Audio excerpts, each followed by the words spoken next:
he's got a doctorate degree in research, use of blockchain and distributed storage systems. He has numerous papers to his credit, and he's been got a lot of publications to his credit. He has conducted a number of workshops in his agency, and he has a plethora of other degrees to his credit.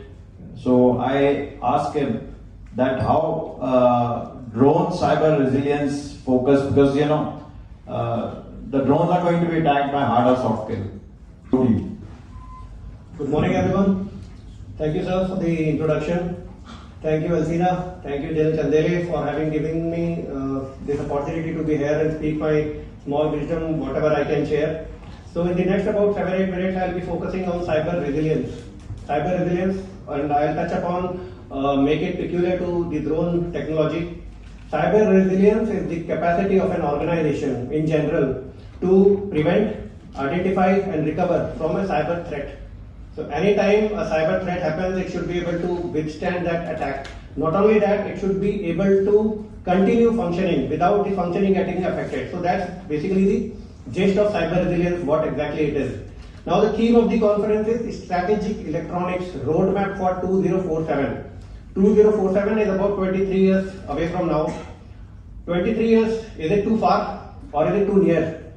Today, I feel and I see the future is approaching us at a very fast rate. Unlike in 70s, 80s when we used to say that future is about 50 years ahead, kya hoga, us samay kya hoga. Today, future is approaching us at a very, very fast rate. We do not know what will happen in next 5 years, how the technology or how the dynamics of technology vectors will affect into the relations between countries. Today, this relationship between the countries, the diplomacy, the technology dependence on each other, it's absolutely very important.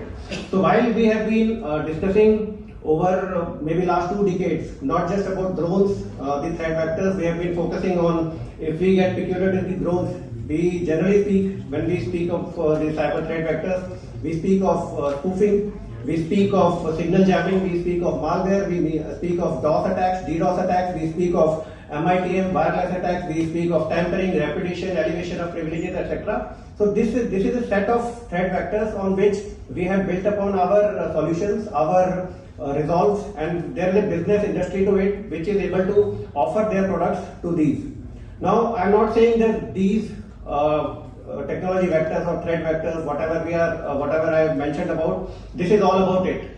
Where's the impending times ahead? Whether it is AI, whether it is quantum, whether it is any kind of new generation technology, which I'll just touch upon with the mention, these technologies will get overwhelmingly minuscule. Although the threat will remain the same, but we'll have more bigger threats than this, and more bigger will be more difficult.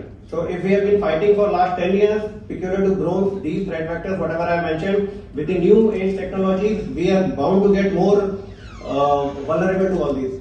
So I list about 20 plus technologies as on date, and I am not going to discuss any one of them. You just have to make up and relate what is the Indian footprint in that. What is the Indian footprint, not as users, from point of view of design, developing, and any kind of influence that we have been able to impart into that. So operating systems, mobile operating systems, cryptography, encryption, hashing.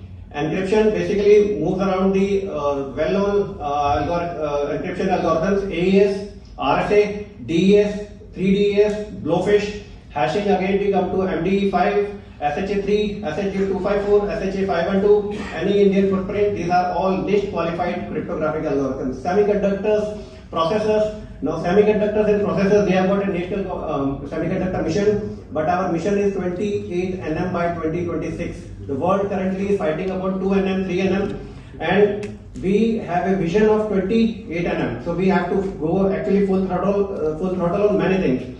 Storage, whether it is RAM, whether it is hard disk, whether it is SSD, whether it is SDD, whether it is cloud, whether it is anything. Then quantum technology.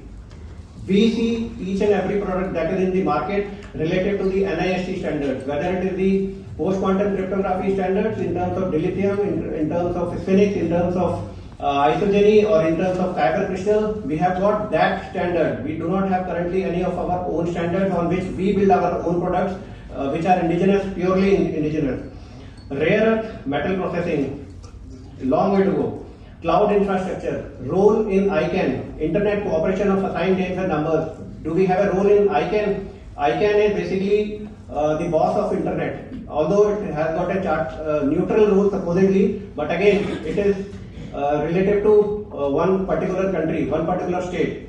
Antivirus companies, GPS dependence. We have got Navic today. For last 2-3 years they have been discussing Navic, but again Navic, it will take time to basically intrude and reach our mobile operating systems and any kind of network type protocols that we may follow. Supercomputers, AR, VR, ER, MR, AI GPT models. So if you have heard anything of indigenous GPT, you have to go deep down what exactly is indigenous about it. We have customized pre-trained models. Pre-trained, whether it is bird, whether it is bard, whether it is robot, whether it is llama, whether it is anything of GPT-3, GPT-4, we have customized it. The bias, the black box, that remains. And we have got currently no capability to audit a black box. So if there is any hidden prompt, we absolutely take it as a vulnerable thing. Embedded operating systems, 3D printing. So these are about 20 plus technologies that I have just mentioned, and you have to see or relate yourself how are we connecting with our footprints. Now I'll come to the resolves. So this is all there. So how do we resolve or where do we go ahead? I'll not discuss about the conventional, again, the well-known security solutions like UTM, firewall, IDS, IPS, VPN, multi-factor authentication, PKI, SSL, sandboxing. No, this is all exact. There is nothing that I am denying the importance of these solutions, but we have to move forward. 2047 is the roadmap, so we have to start building our processes and thoughts to align with the futuristic threats that may come on. So if we see post-quantum cryptography, well, I have already discussed what kind of algorithms are currently available. What are we doing? RRI, somebody might have heard about this 2 weeks back. Raman Research Institute had come up with this Lagarde inequality randomness about 2 weeks back, based in Bangalore. Now they have come up with something very special. Now they have been able to harness randomness about this LGI algorithm, which was made in 1983. So it is not like they have done something absolutely niche, but they have improved upon the speeds. They have generated 9 lakh keys out of the new algorithm that they have made. That algorithm is able to generate 4,000 bits per second. That's a huge speed at a world when we compare with other works that have been done. So we have to make this, we have to look forward to get this into a product so that it reaches us somewhere. Otherwise, this remains as a appreciation inside that particular journal paper. Then blockchain technologies. Blockchain is a strong technology, but it is again dependent on multiple encryption and hashing algorithms, which are not currently ours. So we have to move into post-quantum blockchains. Post-quantum blockchains, again, we have to have our own standards rather than relying on a particular country's trust.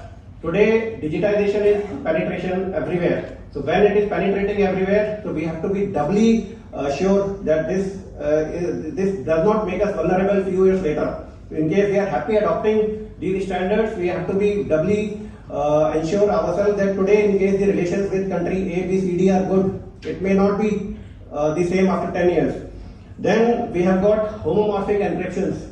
Homomorphic encryption, again something coming up for last about 10 years. It's happening and it is now coming up in form of a product. You will be able to process data on an encrypted encrypted data. You need not decrypt it. So on an encrypted data, you will be able to process it. So we have to work on these kind of technologies. Then if you have heard of brown corpus. Brown corpus is basically 1960s it was made, and now this is the foundation for today's NLP models. Brown corpus basically consists of all the vocabulary of English words, their vectorization, lemmatization, their normalization, etc. Analogically to that, we have to come up with something known as, which I term as drone corpus. So the drone corpus can include all the drone manuals, maintenance record, mission logs, pilot reports, voice communication, etc. AI. So AI is the most, I say in most of the conferences, in most of the talks, AI is a very misused word. Misused in the sense, AI हम कहीं पर भी लगा देते हैं. AI is without realizing what goes behind that AI, where will that data come from? So there is something known as, again, this research work is on TABULA RASA, TABULA RASA, TABULA RASA AI. Now this is a blank slate. It does not need data.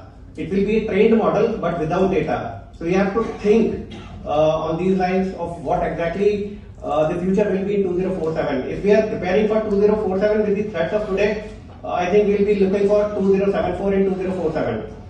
Then golems, generative large language multimodal models. Again, we have just not to be confined with our GPTs and LLMs today, what we are happy with. We have to move ahead. Golems, what are they doing? Anupam, you'll have to. So I'll just close up with the quote that the illiterate of the 21st century will not be the one who cannot read and write, but those who cannot learn, unlearn and relearn. So this is most important, and we have to go as a state full throttle, and full throttle in the sense, full throttle not just in one domain but in every domain that we see technically related to this. So with this I close as per the directions. Thank you so much. Thank you. We talked a lot of technical stuff, but we all keep talking about